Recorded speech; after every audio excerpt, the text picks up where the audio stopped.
just gonna pretend you didn't say any of that. Yeah. Listen. Hiya, DK.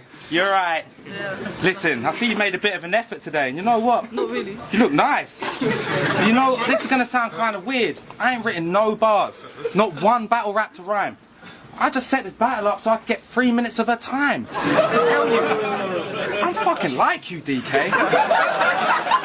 I got a heart for you bad. I think I'm falling in love with you, DK. I want to be your man. When I look at you, I think if you just scrubbed up a bit, if someone helped you with your swag, you'd be half decent. I'm here to be that man. It's like, check it.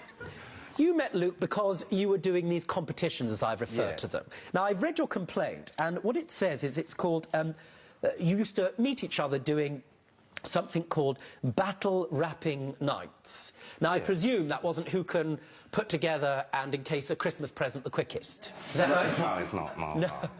No. What was it? At the start, just saying you asked if we was gangster rappers, but Yes. we're not. We're battle rappers, which Rappers. which is almost like a cross between music and sport. It's competitive. We'll have either one-on-one or teams of two, and you have either 3 60-second rounds or 3 90-second rounds, and you basically try to say the most horrible, mean thing about the other person in the form of a rap. And that is basically the format of battle rapping. Right. Like you... No, have on. As they say, don't hit and run. I need to know exactly what you mean by... So sort of like poetry, only it's sort of... You said it was a combination between what? Between sport and rapping? Yeah. Well, it just seems like a form of medieval cruelty in rhyme. Pretty much, yeah. That's what it is? Yeah. But you're not in stocks, are you, Double L? I'm not in stocks. Right, No. so give me an example. What would happen? Someone would give a topic of some kind, and then you'd rap about that, would it? Not public events. You would just say... You'd look at the guy... Yes? And you'd say... Blah, What? blah, blah. Do you know what I mean? Why do you look at me and say, do you know what I mean? Like, do you know what I mean? You'd be like, say if I was going to battle you, yeah? No, let's not.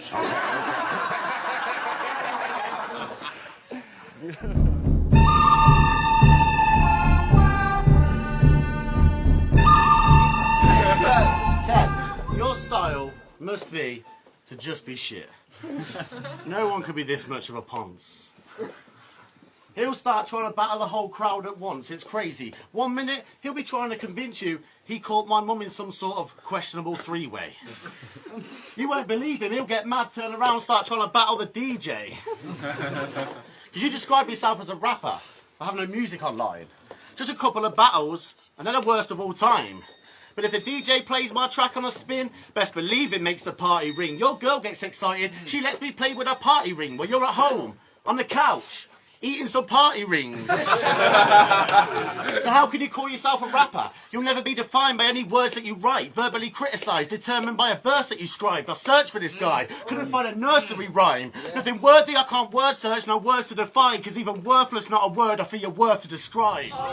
Ian drafted in overnight response officer Wayne Roseberry to assist with his inquiries. I do nights, so I work from 6 p.m. at night till 6 a.m. in the morning. Nighttime response officers like Wayne regularly assist housing investigators in gathering evidence after hours. Evidence, you say? Yo, you were fed? If you really want to find out if someone's living at a property, the key is to check late at night or first thing in the morning when they're most likely to be there. The kind of things we're looking out for, if properties, if we think that a property might be sublet, the amount of people in the property, the comings and goings in the property, that sort of thing, how sort of welcoming they are to us as well. If you've got a light on upstairs and you're knocking on the door for 20 minutes and they don't come out, you know, it can look a bit suspicious. Cracking down on unlawful subletting is something Wayne feels passionate about. Yo, this guy feels passionate about his job, man. Fucking jobs worthy cunt. You know them guys that wanted to be police, but they were too fat? Yeah, that's dirty walls, man. Up in social housing most of my life. When my mum bought her house, that was a real proud day for us. If you're someone who's just abusing the system, and you don't need to, that annoys you. Over the next 2 weeks, Wayne and his team made numerous visits to the property at night. Sometimes we'd pull up outside We'd pull the van straight up outside, you know, you wouldn't be hiding. We'd go and knock the door. A couple of times what we'd do is we'd move the van. So we'd take it away, but keep an eye on the property, wait, say 15 minutes, and then maybe go and knock the door again in the hope that they might have looked out the window, not seen the van, and they come down and open the door. Wayne. Yo, imagine looking out your window, yeah, and thinking, yo, in that van, yeah, with the fucking headlights on and the light on inside, isn't that fat cunt that had a debatable with Brucey and got bodied by Blunt Ted? What the fuck is he doing outside there, man? You don't look suspicious at all, matey. Was quickly able to establish that the tenant's friend was living in the house. We know this guy's vehicle, we knew where he worked, we knew the times that he was leaving the house and coming back. But over the 14-day period, there were no sightings of the official tenant on any of their numerous visits.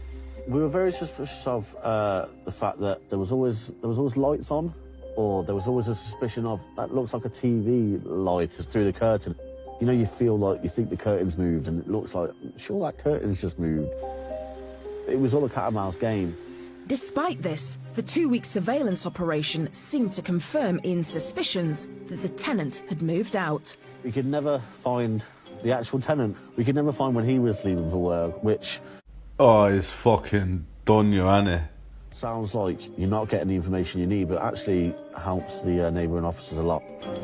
It all pointed to the fact that instead of the tenant living there with his friends as lodgers, they were actually unlawful subtenants.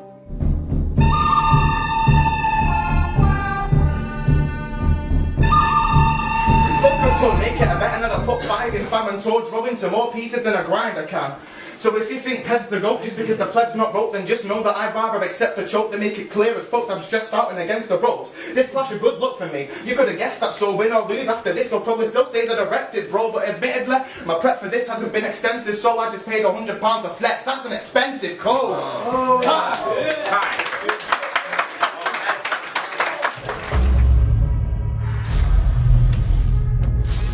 Corbin in fucking feeble attempts to roll us. Hey, Philip can't roll for shit. Don't let me fool Listen, you. I can roll you under the table, then smoke you under the table. What? Yeah, man, that is fucking blitz. Fucking hell, man. Fuck me. How many brothers can you fit in one room at the same time? I was a fucking mess on Friday. Me and Dale crawled in here about 8 o'clock in the morning. 8 o'clock in the morning we crawled in like that. We had literally drank ourselves sober. Is it like trying to raise 6 boys on your own as well most of the time? It's hard. They've got into trouble quite a bit. Some of them, you know. But the lads keep me going. I've not been able to work at all, man. I'm on 0 income because I've got no money at the minute.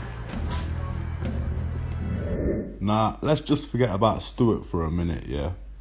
Nah, if anybody's ever been wondering what Blitz used for lube in jail, probably not, but we're about to fucking find out anyway.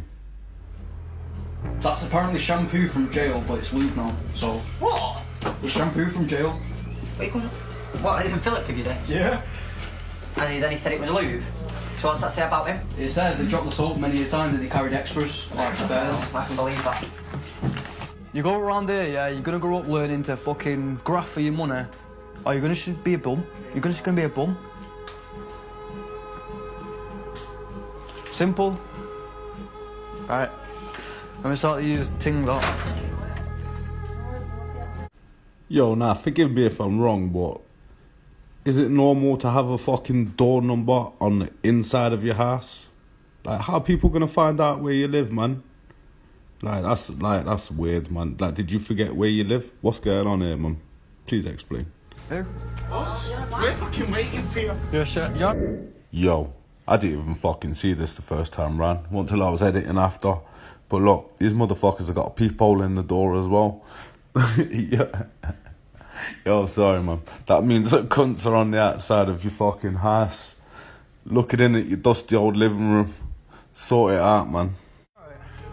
I'm just doing what I can to get fucking dough at the minute, innit? What happens if you get caught though? That's the thing, isn't it? You get caught, you do time, you do it. You gotta be a man, do you know what I mean? Dale, are you drinking tonight? Oh, I'm getting twisted, mate.